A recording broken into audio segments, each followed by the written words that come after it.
পৌর নিগমের মেয়র যিনি, আমরা খুব সম্মান করি ওনাকে। যে আমরা শুনলাম উনি প্রতাপগড়ের বাসিন্দা ছিল, তারপরে এখন অভয়নগর আছে।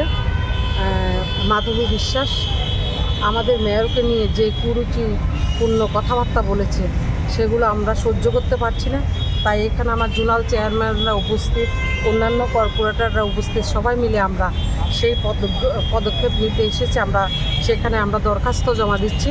আমরা পশ্চিম পিএসে আসলাম, এসে আমরা ওনার বিরুদ্ধে কীভাবে পদক্ষেপ নেবে সেই জন্য আমরা এখানে এফআইআর করতে আসি।